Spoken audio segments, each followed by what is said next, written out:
inaugural session, we will have some dinners. A number of you would have received invitations to specific dinners. Please do join us and make your way to the respective venues. Okay. Later.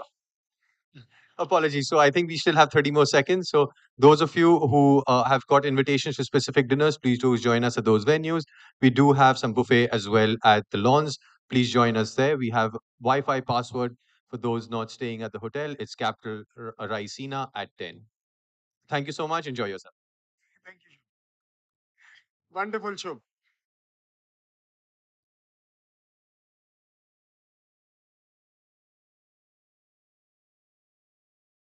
Ladies and gentlemen, may I present to you the Honorable Prime Minister of India, Shri Narendra Modi ji, the Right Honorable Christopher Luxon, the Honorable Prime Minister of New Zealand.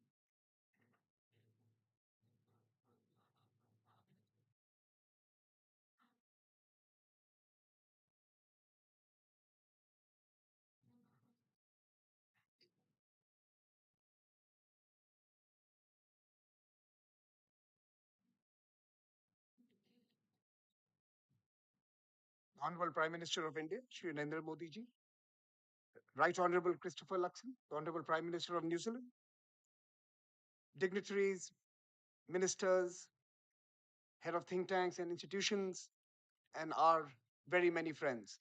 A very warm welcome to Raisina 2025 and to New Delhi.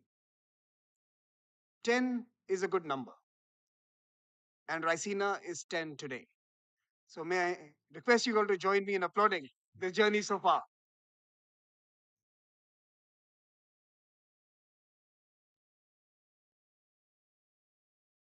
We are not planning to slow down.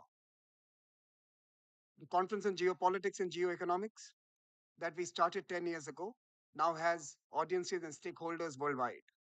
It is incubating ideas and partnerships that will help shape a future order that is definitely but struggling to emerge. Rabindranath Tagore once hoped our minds would be led forward into ever widening thought and action. Raisina has opened up those horizons for many of us. Helping in this journey is not just this flagship conference in New Delhi, which this year will see a participation of 4,000 stakeholders from across the world, from 131 countries. But Raisina now also has forums in the United States, Australia, Japan, and the UAE. This year, the Honorable Prime Minister, during his visit to France, also announced the launch of the Raisina Mediterranean, which we will host in Marseille. We have broadened our audience in other ways as well. Our Young Fellows program has been running for 15 years. In fact, it predates the dialogue. Our alumni, we have counted 2,500 so far in 130 countries, are helping change the world through leadership positions in government, business, media, and civil society. At our Raisina Forum for the Future of Diplomacy, early career diplomats gather to build the bridges needed in this complex new era. We have now 200 of these early career diplomats. Raisina Platforms also introduces young scholars to the important policy debates of our time. This year, our Global Student Challenge has assembled teams from 60 top rated universities and schools across the world.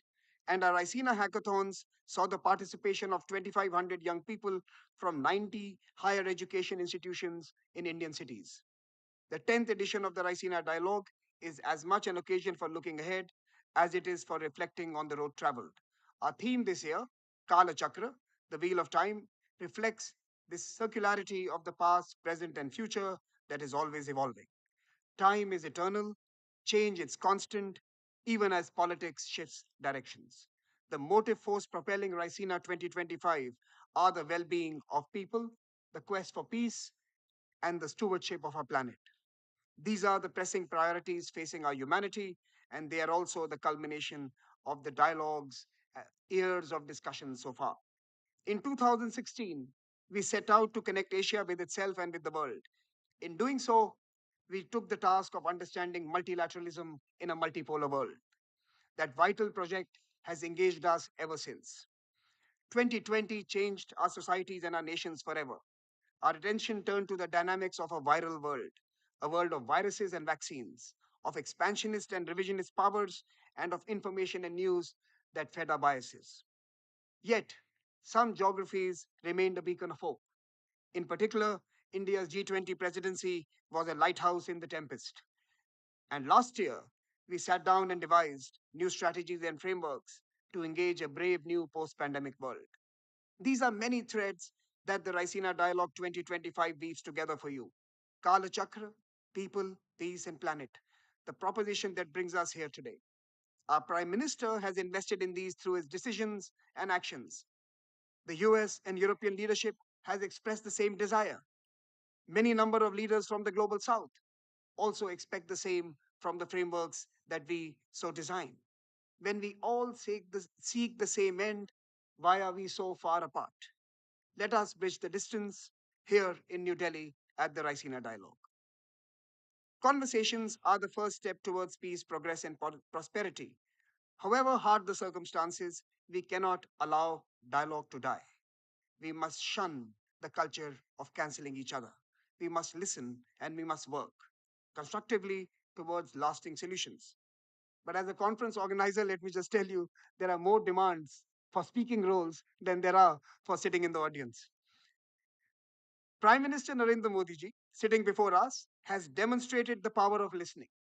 Since 2017, he has attended the Raisina dialogue every year and spoken only once, setting a personal example about the importance of listening, absorbing, and understanding. His tireless efforts to promote dialogue on the world stage are also an inspiration. As he urged us recently, quoting the poet Rumi, raise your words, not your voice. It is rain that grows flowers, not thunder. Our hearts are filled with pride that Raisina Dialogue has evolved into a truly global public square. Incubated by India and nurtured by the world, this arena has allowed 1,000 ideas to bloom, nourished by the constant showers of wisdom that does not take anything as a given, that challenges what is, and dares to visualize what could be. I welcome you all once again to the dialogue and to our Raisina family. Let us debate, let us disagree, and let us discover. And let this begin now. Thank you so much for joining us in New Delhi. Let me let me now invite the chairman of the Observer Research Foundation, Mr. Sanjay Joshi, to introduce the theme and our speaker this evening. Mr. Joshi.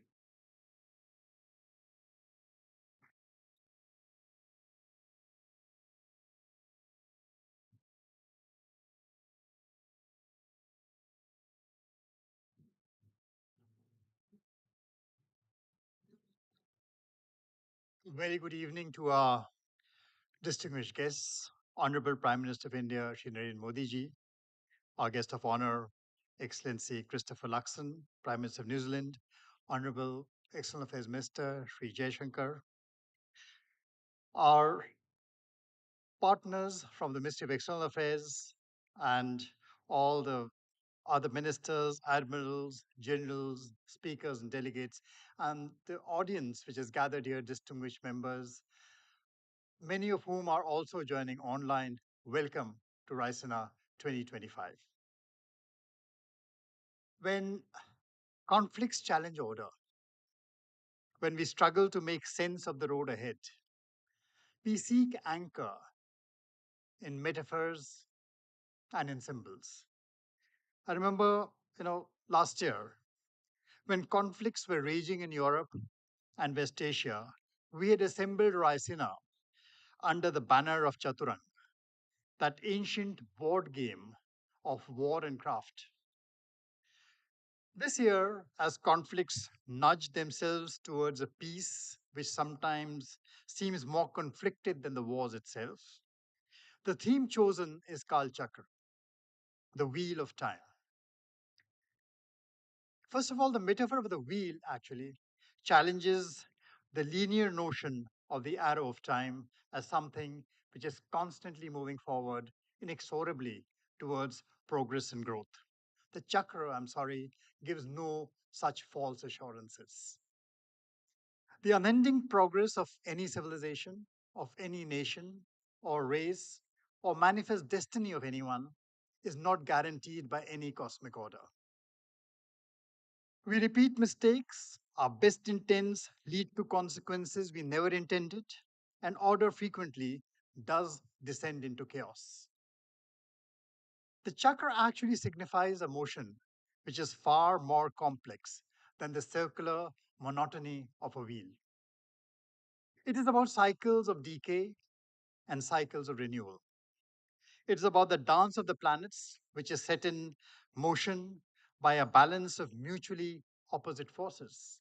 Oh, there's a centrifugal force that, left to itself, can cause the dance of the stars to unravel. They can just be flung out of course. And opposing it is a centripetal force, always recentering things, pulling things towards the center. Should that centripetal force run riot, the system starts imploding, collapsing upon itself into a black hole which sucks up everything, mass, energy, to end in a dead world from which even light cannot escape. At one extreme of the spinning vortex of time is a fragmenting order, which is called the mandal, a fragmenting pattern, tearing apart the cohesion of societies, disrupting the environmental balance, hyper individualism, ecological collapse, dissipating into a world of entropic decay.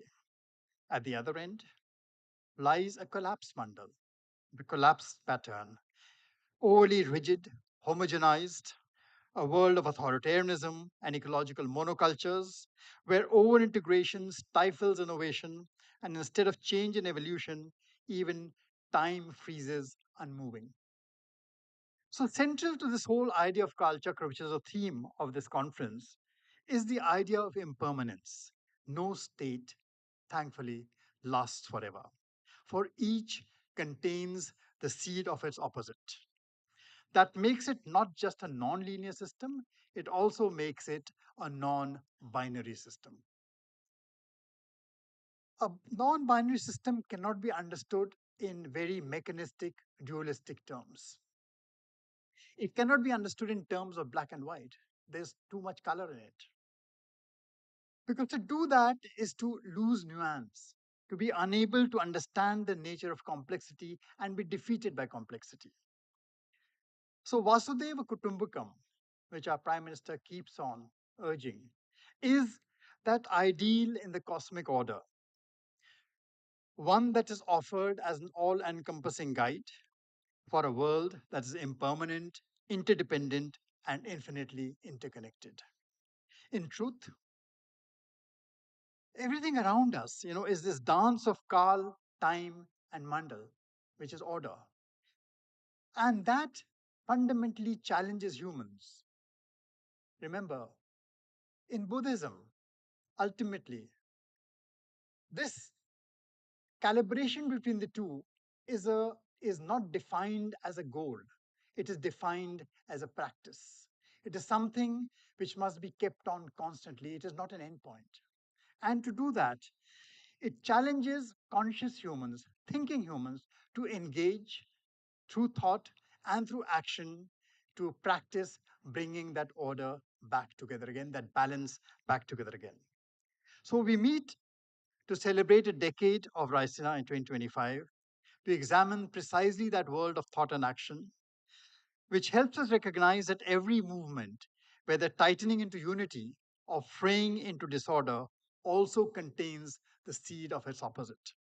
In the final analysis, in the Kal Chakra, neither order nor chaos are endpoints. They're merely transitory phases which demand recalibration. And recalibration is a time for sometimes difficult and unconventional decisions. So at ORF, we extend our welcome and best wishes to everyone here for 3 days of the most thought provoking conversations. And I'm delighted this year to present His Excellency Christopher Luxon, the Prime Minister of New Zealand, Sir, Kal Chakra is about change. And as a corporate leader, you have led change. You transformed Air New Zealand into one of the world's most successful and respected carriers. Then you've entered politics to try and do much the same for your great country. We have brought, you bring that pragmatic approach to international trade, technology partnerships, and defense cooperation that is helping New Zealand deepen ties across the world, and especially to countries like India and countries situated in the Indo-Pacific. With that, may I invite you, sir, to join us here and give us the benefit of your vast wisdom and experience. Thank you, sir.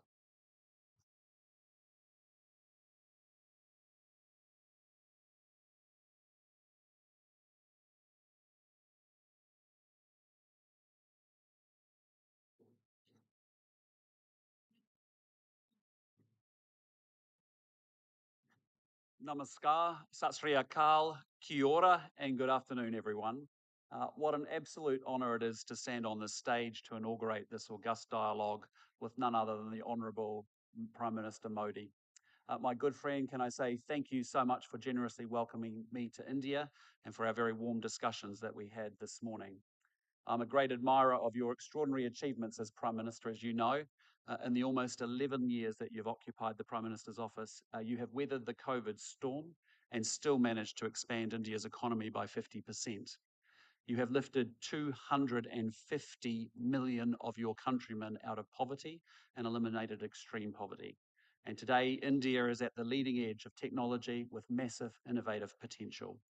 You were the first country to land on the moon's south pole, and in the process drawing the world's attention to India's extraordinary technological prowess.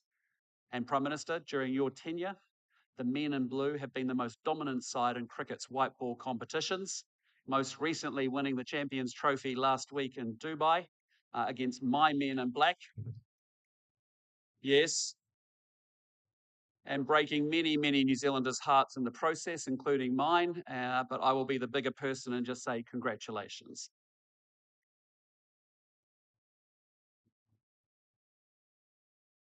Among this catalogue of achievements is the reason that we gather today, the Raisina Dialogue, a forum that provides a moment every year for thought leaders from across the world to focus their collective minds on the contemporary strategic challenges being navigated right here in the Indian Ocean. And I applaud Dr. Jay Shankar and Samir Saran for the intellectual leadership that they have shown driving this dialogue over the past 10 years. It has grown into a hugely influential forum. And look no further than the luminaries that you attract. 6 former heads of government and ministers from over 30 countries and representation from so many more here today. And I just hope that my remarks today add to the debate in some small way. Ladies and gentlemen, it is more than 200 years since Indians and New Zealanders began living side by side. At the beginning of the 19th century, well before we became a nation, Indian sailors jumped ship in New Zealand, with some meeting up with locals and marrying into our indigenous Maori tribes. And a few years later, Maori traders began traveling to Kolkata to sell tree trunks used in sailing ships, an exchange that echoes down the ages. And just as they were 200 years ago, Kiwi Indians today are fully integrated into our multicultural society. New Zealanders of Indian heritage comprise 11% of the people living in Auckland, our biggest city. And I've brought with me to New Delhi a selection of the Kiwi Indian community leaders, members of parliament, captains of industry, yes, professional cricketers, and even an online influencer who has revolutionized investment for women the world over. In short, a selection of Kiwi Indians who get up each and every single morning to make New Zealand a better place to live. And our trade has diversified considerably from wood thanks to the increased sophistication of your economy. India today is a critical source of pharmaceuticals and machinery for us, while we are a great tourism and education destination for you. And India has become an ever more significant feature of our society. And yet, while there has much that has been developed and changed, there has been something missing at the core of our relationship. With a country as consequential as India, we need rich political interaction, engaged militaries, strong economic architecture, and connections that support a diaspora that bridges between our two great nations. Prime Minister Modi and I sat down today and we charted out the future of our two countries' relationship, a future that builds from where we have been and one that is wholly more ambitious about what we will do together in the future. We agreed to our defence forces building greater strategic trust with one another while deploying together and training together more. We want our scientists collaborating on global challenges like climate change and on commercial opportunities like space. We are supporting our businesses to improve air links and build primary sector cooperation. We will facilitate students and young professionals and tourists to move between our two countries. And we've instructed our trade negotiators to get on and negotiate a comprehensive free trade agreement between our two great nations. A comprehensive agenda to underpin a comprehensive relationship. And as we both look to the future, the opportunity for both of our governments is to sustain that momentum, not only to follow through on the commitments that we have made to one another, but to proactively build on that platform by exploring new opportunities and creating new architecture, to ensure that we are creating strategic trust and commercial connection between two countries at the bookends of our wider Indo-Pacific region. Ladies and gentlemen, it is to the Indo-Pacific that I now turn. And there are many reasons to be excited about our region. And I want to single out the two biggest opportunities. First, India and New Zealand are fortunate enough to live in the world's most economically dynamic region. The Indo-Pacific will represent 2/3 of global economic growth over the coming years. And by 2030, it will be home to 2/3 of the world's middle-class consumers. And India itself lies at the heart of this exciting economic future. And it's easy to focus on the troubles the world faces, but it's worth reflecting for a moment on what economic development at this scale means at a human level. Here in India, you've gone from only the very few in rural areas having a water or power connection to almost everyone. And that means that people have better health and education outcomes, and that in turn creates hope and optimism about the future for individuals and their families. Replicated across literally hundreds of millions of people, that process of development generates dynamic economies, growth that offers massive opportunities for every country in the Indo-Pacific region and the families and the individuals within them. Now, the second big opportunity is technological change. We are on the cusp of a transformation of our economies and societies in a way that we can barely now imagine. I'm talking about artificial intelligence, which is within reach of achieving the cognitive powers of a human being. But I'm also thinking of a range of other technologies, quantum, biotech, advanced manufacturing, that are going to have profound impacts on our economies. And it has felt like this technological transformation has been long heralded, but never quite arrived. Well, it seems to me that a series of innovations, the always online world, big data, powerful computing, machine learning, accumulating in ways that are going to tip over into a dislocation that is new and altogether different. The game is about to change because we are on the cusp of an explosion in the application of AI, a technology that will have an impact across the whole economy, not just in one or two sectors, a technology that will transform the way that we work, the way that we study, and the way that we entertain ourselves, a technology that will force governments to think in entirely different ways about how they deliver public services and secure their nations. And certainly this presents risks that will need to be managed. For example, militaries are already using AI, which means the international community is going to need to develop new norms about how this is done in a way that ensures compliance with the rules of war and also ensures human responsibility in conflict. But my message is that while we need to manage that change, we cannot allow ourselves to be paralyzed by the risks. For those who believe that they can outcompete through this period of technological disruption and dislocation, the opportunities are there. The citizens, the companies, and the countries that embrace the coming change will be the ones that reap the dividends. Yet there's also no doubt that there are fundamental trend lines in the Indo-Pacific that present geostrategic risks to both growth and prosperity. And these have long-term drivers that are not going away and have been amplified by recent events. Past assumptions that underpin the previous generation's geopolitical calculations are being totally upended.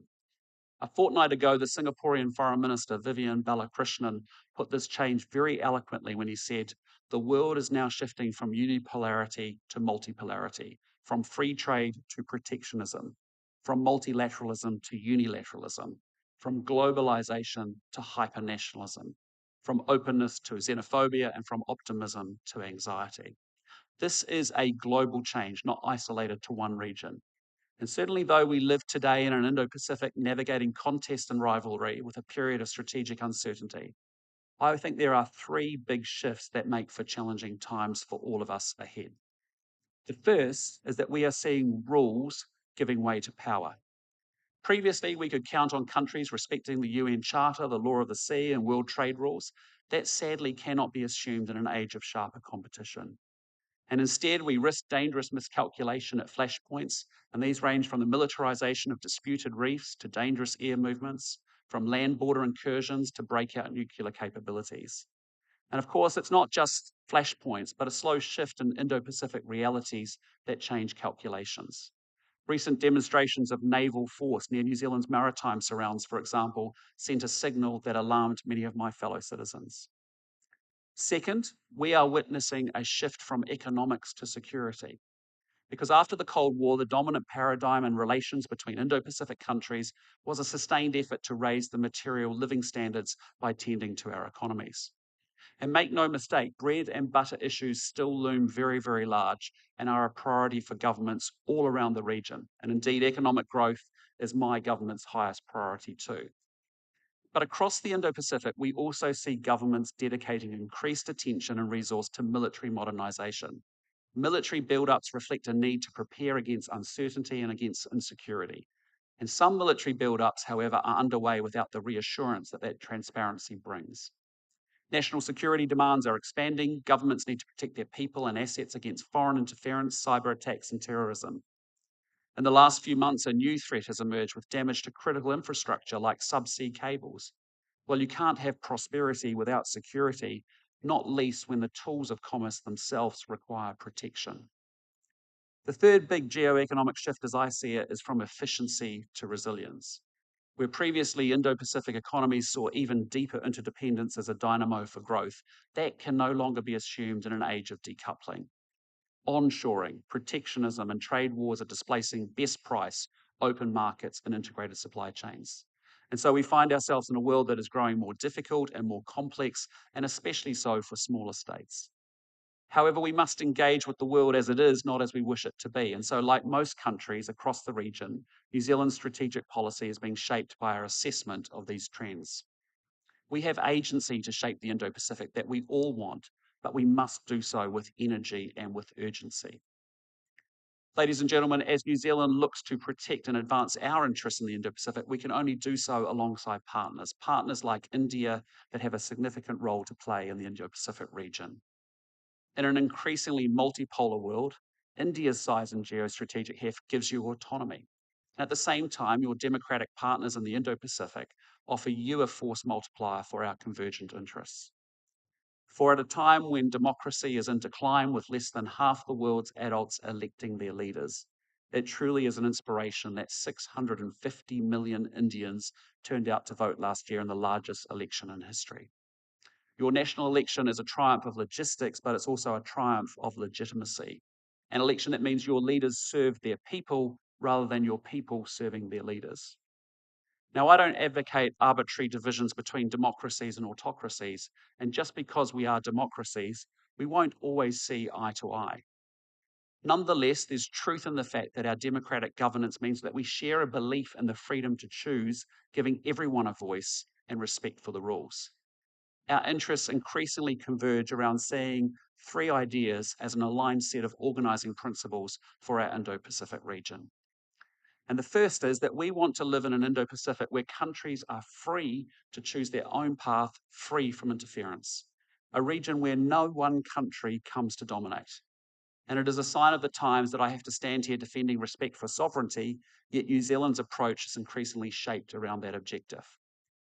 Just on Saturday, I joined a call led by Prime Minister Starmer focused on what more those contributing to Ukraine's defence can do to support a just and lasting peace, to help a country whose sovereignty and territorial integrity has been so flagrantly attacked. And in my own home region, our fellow Pacific neighbours are navigating geostrategic dynamics that are their sharpest in nearly 80 years. And in a deeply contested world, Pacific partners are being asked to make choices that may undermine their national sovereignty. They risk falling into over-indebtedness. They must make choices about dual-use infrastructure, and they face pressure to enter new security arrangements. New Zealand invests in working alongside Pacific countries to boost their capacity to make independent choices free from interference. Yet size alone cannot inoculate a country from these dynamics. Building strong and diversified relationships is the key to mitigating the risk of dependence on a few. And that is why my government is investing in our key relationships, from traditional partners to thickening and deepening our relationships across Southeast Asia, and in a serious way with India too. And we have a responsibility to invest in our own security as a down payment on our future ability to choose our own path. And that is why New Zealand will be scaling up and doing more to support our own defence. We plan to better resource and equip our defence force to ensure that we can continue to defend our interests, whether in our near region, in our alliance with Australia, or in support of collective security efforts with partners like India. Alongside this investment in capability, we're making tangible contributions across the Indo-Pacific. When I was in Japan last year, for example, I saw firsthand the work of our aviators and what they do to detect and deter North Korea's sanctions-busting activities. The New Zealand Navy is leading Combined Task Force 150, responsible for multinational activities to protect trade routes and counter smuggling, piracy, and terrorism in the Indian Ocean and Gulf of Aden. We are fortunate indeed that India has agreed to take up the deputy command. And underlining these naval connections, one of our frigates, Takaha, is in Mumbai later this week. But as we seek an Indo-Pacific in which countries are free to choose their own path, I'm determined that New Zealand plays its role, whether through our work with Pacific Island partners, our relationship in the Indo-Pacific, or through our own defence efforts. Now, the second principle both India and New Zealand subscribe to is the criticality of Indo-Pacific regional institutions, even as these evolve. Regional architecture scaffolds our region's security and its prosperity. ASEAN continues to promote regional peace and economic development through its convening power and its centrality. It also provides a place for the region's players to come together to discuss strategic issues. ASEAN sits at the centre of the East Asia Summit, which for 20 years now has enabled political dialogue across the region, a forum that builds understanding, like this one, that reduces the risk of miscalculation and contributes to strategic trust. Yet the Indo-Pacific architecture is not static as it adapts to new realities, and many-lateral groupings are important new pieces of the puzzle. The Quad has emerged as an important vehicle promoting an open, stable, and prosperous Indo-Pacific region. And India's contribution to that evolution, of course, has been vital. And while New Zealand has no pretensions to Quad membership, we stand ready to work with you to advance Quad initiatives. We ourselves are strengthening our work with Japan and the Republic of Korea, as well as Australia. And last year, I convened the Indo-Pacific Four to discuss Ukraine and North Korea. And with serious headwinds buffeting the global trade system, New Zealand has seriously invested in Indo-Pacific trade and economic integration groupings. From the CPTPP, the gold standard of FTAs and internationally, through to the RCEP, perhaps the world's most inclusive agreement. And we welcome India's engagement in the regional economic architecture with our work together in the Indo-Pacific Economic Framework, important in an area in which we seek to build one another's resilience. And the third Indo-Pacific principle that we align around is a region in which respect for the rules is foundational.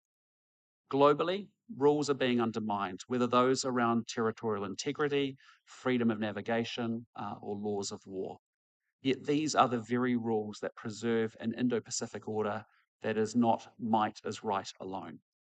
And as I've said before, there is no prosperity without security. The rules that underpin our security also allow our businesses to operate with great certainty. And those rules deliver daily in meaningful ways for our people and our populations. For example, 1 in 4 jobs in New Zealand rely on exports, and our exporting businesses being able to depend on the predictability that those rules deliver. And in a miracle that's only possible thanks to globally accepted aviation standards, 120,000 flights carry 12 million passengers and operate safely between their destinations each and every day. These rules shape the character of our region, and we must remain committed to this rules-based system even while acknowledging its very shortcomings. And it is a truism that the world of 2025 is vastly different from 1945, and our global institutions sadly have been way too slow to adapt. So we're not talking about starting over by remaking the global order. Instead, I tend to agree with Dr. Jaishankar when he says that we want an order in which change is evolutionary at a pace that is comfortable and steady. And that's why New Zealand supports reforming global governance frameworks to better reflect today's realities. Rather than casting them aside, they should give greater voice to the developing world and underrepresented regions. Countries like India, that plays such a central role in the global community, should have a seat at the table. And we've therefore long advocated and supported India having a permanent seat on a reformed UN Security Council. Distinguished guests, ladies and gentlemen, it has been truly a privilege to speak with you today at this important forum for global dialogue. The geostrategic picture I've painted is quite stark. Rules are giving way to power, economics to security, and efficiency to resilience. And the tectonic shifts unfolding highlight that we, working alongside partners and friends, must navigate disruption, uncertainty, and sharpening pressure on our national interests. Yet we will not be overwhelmed by complexity and challenge. We must go forward with great confidence. We live at the heart of the world's most exciting and dynamic region, the Indo-Pacific. We live in an era of technological transformation that offers outsized opportunities. And we are countries with solid underlying democratic institutions which will underpin our society's future success. India and New Zealand have extraordinary talented people, and both our countries have a clear plan that reflects and reinforces the connections between our security and our prosperity. We cannot afford to be thrown by the rapid pace of change. We must grapple with shifting realities and capitalize on these for all of our people's benefits. We will create and seize opportunities. We will invest in our capabilities. This is our region, and its future will be shaped by the choices that we all make together. Thank you, ngā mihi nui, and dhanyavad. Thank you very much.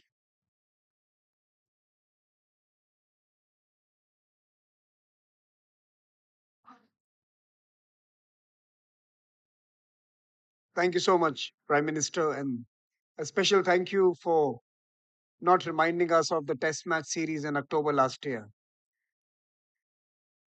Um, with that, let me now request Dr. Jaishankar, the Foreign Minister of India, to deliver the vote of thanks.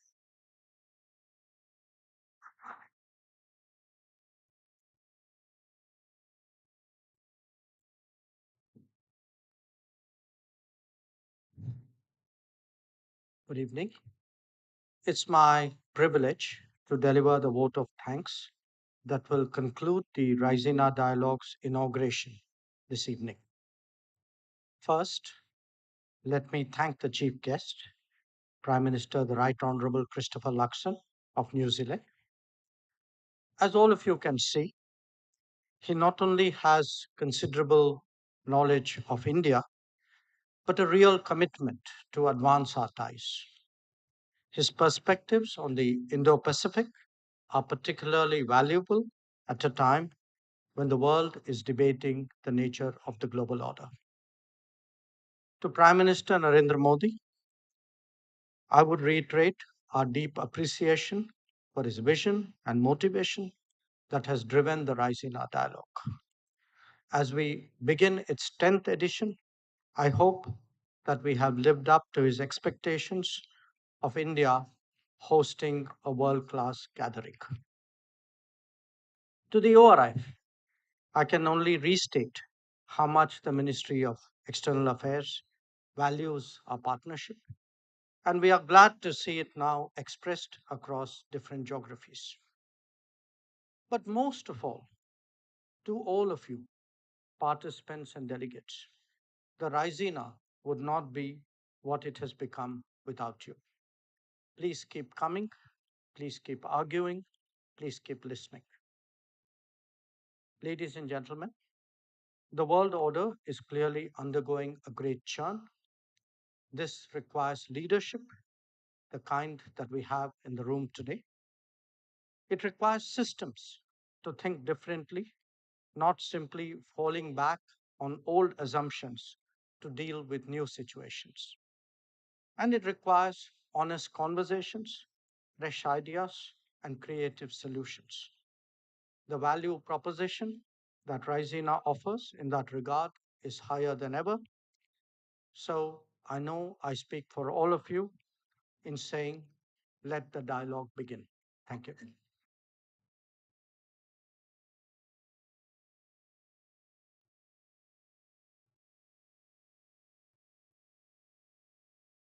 Ladies and gentlemen, we'll now remain seated as the VIPs exit the room. And just give us a little more of your time for this inauguration ceremony. We will have you out soon. You've been invited to specific dinners. Please attend those. Some have been invited to a gala opening dinner in the lawns outside. We look forward to receiving you there. But do allow the VIPs to leave the room.